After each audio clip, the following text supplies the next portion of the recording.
Hello friends, कैसे हैं? So for our story में आप लोगों का स्वागत है। पिछले पार्ट में आप सबने सुना कि शीतल जो है उसका माथा चूमती है और फिर इधर उधर देख के बाहर आ जाती है और कहती है कि तुम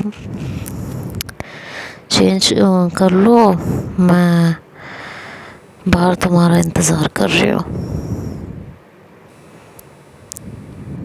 और वो इधर उधर देख के बाहर आ जाती है कि उसे कोई नोट तो नहीं कर रहा।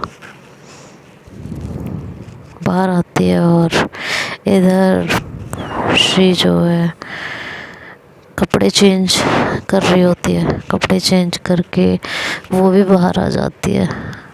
बाहर आते हुए वो इधर उधर देख रही होती है कि कोई उसे नोट तो नहीं कर रहा। शीतल जब उसे ऐसे देखता हुआ पाती है तो वो बोलती है कि घबराओ मत, किसी को कुछ नहीं पता चला, किसी ने ध्यान नहीं दिया। दुनिया वहीं की वहीं है जहाँ कुछ देर पहले हम छोड़ कर गए थे। आ जाओ। और वो बाहर आ जाती है। श्री ने जितने कपड़े लिए होते हैं वो सारे कपड़े वो वहीं छोड़ देती है, पर वो टॉप जो उसने अभी थोड़ी देर पहले पहन के ट्राई किया हुआ होता है वो ले लेती है और बोलती है चलो नीचे चलते हैं, इसकी बिलिंग भी करवानी है। तो शीतल कहती है ये क्यों लिया है, कुछ खास तो नहीं है। श्री ने कहा पर मेरे लिए खास है, मेरी कुछ यादें जुड़ गई हैं इससे। शीतल बस मुस्कुरा दी थी। दोनों नीचे आए, इधर उधर देखा कि किसी का कोई अता पता नहीं था। शीतल ने कहा मैंने कहा था ना वो लोग 2 घंटे से पहले नहीं आने वाले। और ये कहते हुए दोनों बिलिंग की लाइन में खड़े थे। नंबर आया तो शीतल ने पैसे दिए। श्री ने मना किया तो बोली यादें सिर्फ तुम्हें ही बनानी आती हैं क्या। दोनों बाहर निकले तो शीतल बोली कि हम थोड़ी देर और ऊपर रुक सकते थे, तुमने आफत मचा रखी थी। कितना अच्छा लग रहा था।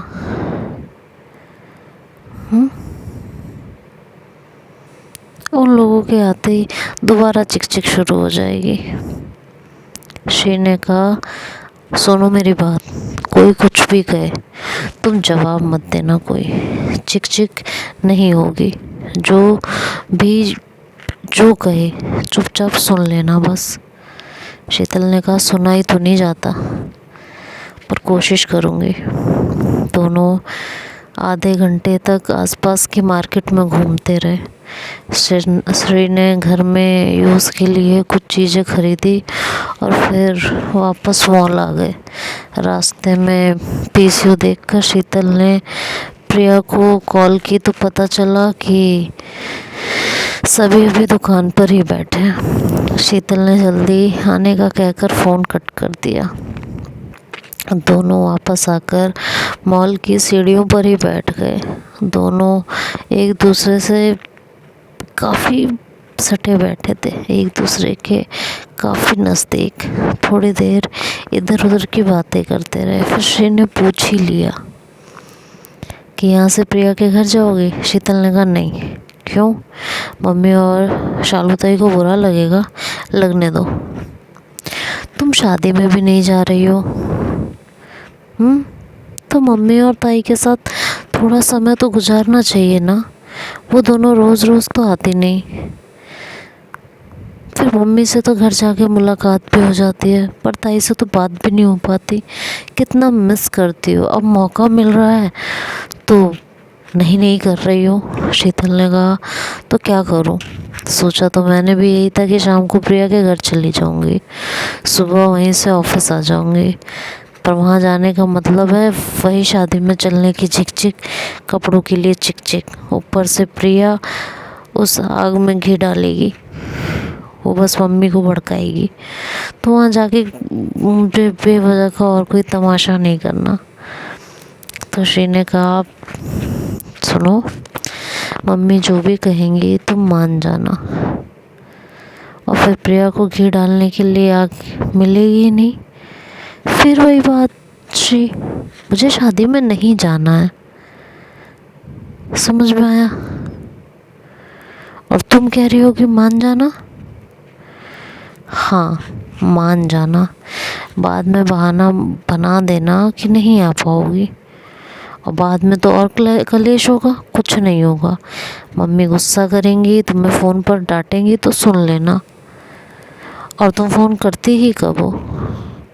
शादी के 2-4 दिन बाद फ़ोन करना, तब तक उनका गुस्सा भी उतर जाएगा। बाद में जब भी घर जाना उन्हें मना लेना। शीतल श्री को देख रही थी काफ़ी देर तक। उसे देखने के बाद फिर उसने कहा कि अच्छा, और अगर अभी मम्मी ने कहा कि चलो कपड़े खरीदो, फिर क्या करूँगी? श्री थोड़ी देर सोचती रही और फिर बोली, कह देना श्री के पास न्यू सूट है, तुम वही पहनोगी। अच्छा, मम्मी तब भी नहीं मानी तो? और तुम्हारा मेरा नाप सेम नहीं है, मम्मी कहेंगी श्री के कपड़े तुम्हें कैसे आएंगे? श्री ने कहा हाँ नाप सेम नहीं है, पर इतना भी फ़र्क नहीं है, कह देना मेरे पास तुम्हारा नाप है, मैं फिटिंग करवा के ले आऊँगी। और तब भी ना मानी तो ख़रीद लेना कुछ अच्छा सा, मैं दिलवा दूँगी। अब तो प्रॉब्लम ख़त्म तुम्हारी। शीतल मुस्कुरा कर बोली, प्लानिंग प्लॉटिंग करने में माहिर हो तुम? हाँ मैं तो भूल ही गई थी, तुम वही तो हो, मायू के साथ मिलकर बेचारे मैनेजर को उल्लू बनाया करती थी। श्री उसे घूर के देखते हुए बोली कि एक तो तुम्हारी हेल्प कर रही हो और तुम मुझे ही सुना रही हो। श्री का मुंह बन गया था गुस्से से। शीतल को उसे इस तरह देखकर मज़ा आ रहा था। श्री ने अपना चेहरा दूसरी तरफ घुमा लिया तो शीतल दूसरी तरफ जाकर बैठ गई और बोली, तुम तो बुरा मान गई, मैंने तो तुम्हें कॉम्प्लीमेंट दिया था कि तुम कितनी स्मार्ट हो, तेज हो। श्री ने कॉम्प्लीमेंट देने का ये नया तरीका लगता है, तुम्ही ने ईजाद किया है, पर मुझे पसंद नहीं आया, इसे बेइज्जती करना कहते हैं। शीतल हंसते हुए बोली कि मैं तुम्हारी बेइज्जती करूँगी, मेरी इतनी मजाल? हाँ मेरा दिमाग थोड़ी ना ख़राब है, मैंने तो तुम्हारी प्रशंसा की थी। अच्छा ठीक है, मुझे भी कभी तुम्हारी प्रशंसा करनी हुई ना तो तुम्हारे ही तरीके से करूँगी, फिर तुम्हें मज़ा आएगा, ठीक है? और फिर पूछूँगी कि कितना मज़ा आया, फिर मुझे बताना कि तुम्हें कितना मज़ा आया, समझी? तो कहते हैं यार तुम तो इतनी सी बात में इतना गुस्सा हो गई हो। हाँ ये हद नहीं हो गई है? हाँ तुम्हें तो मेरी सारी चीज़ें हद ही लगती हैं। कभी कोई चीज़ सही भी लगी है? हर चीज़ में बस हद ही हद नज़र आती है। अरे यार अब बात इतनी भी बड़ी नहीं थी जितनी तुमने बढ़ा ली है। हाँ सही बात है।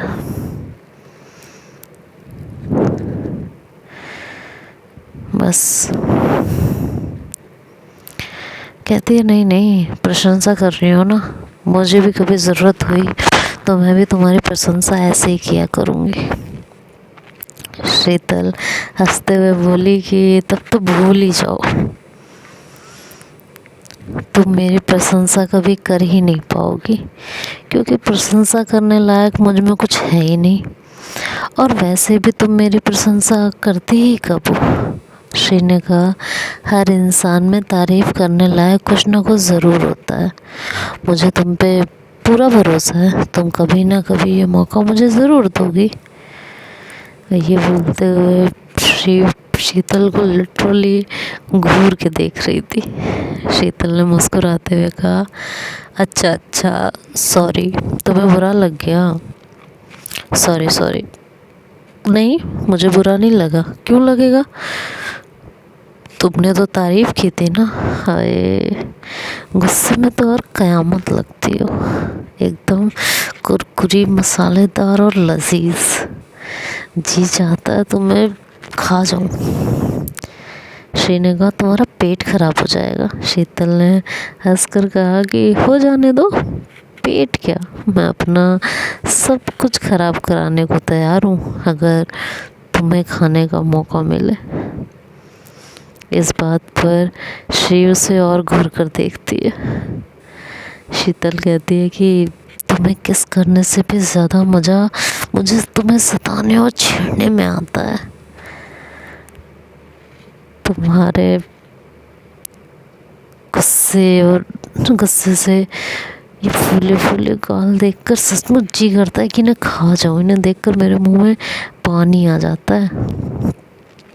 तभी पीछे से आवाज़ आई कि किसे देखकर मुंह में पानी आ रहा है भाई? पीछे मुड़कर देखा तो शालू उनके पास ही खड़ी थी। प्रिया और मम्मी पीछे ही थे। दोनों एक दूसरे में इतना मगन थे कि उन्हें पता ही नहीं चला कि तीनों कब आए। शालू ने कहा, क्या कुछ खाने की बात हो रही थी क्या? शीतल ने कहा, नहीं, बस ऐसे ही पसंद नापसंद की बात हो रही थी। मैं कह रही थी कि मुझे गरम गरम गुलाब जामुन इतने पसंद हैं कि देखकर मुंह में पानी आ जाता है। शीतल ने श्री को देखकर बहाना बनाया तो श्री ने मुंह बनाकर मुंह घुमा लिया। तभी उसकी मम्मी ने कहा कि तुम लोगों ने ख़रीद लिया जो लेना था? शीतल ने कहा, जी मम्मी।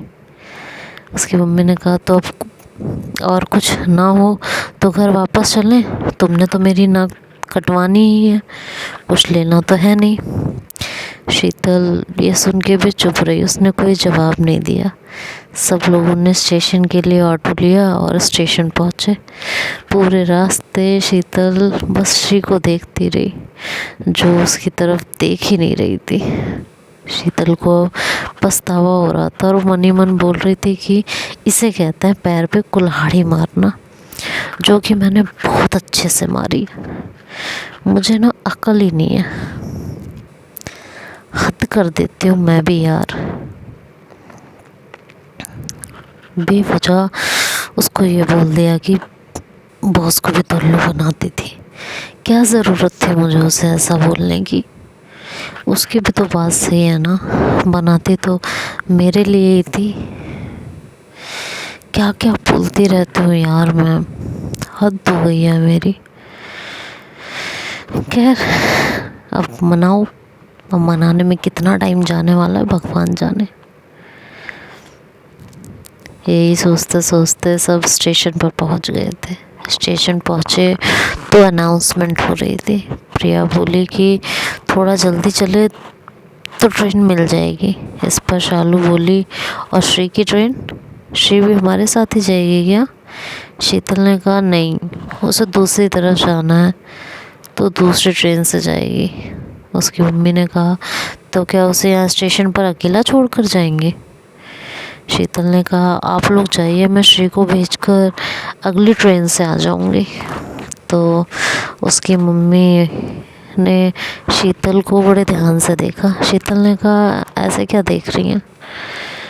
मेरी आदत है और मैं डेली आती जाती रहती हूँ, मुझे कोई दिक्कत परेशानी नहीं होगी, मैं उसे छोड़कर आ जाऊंगी, कोई दिक्कत नहीं है।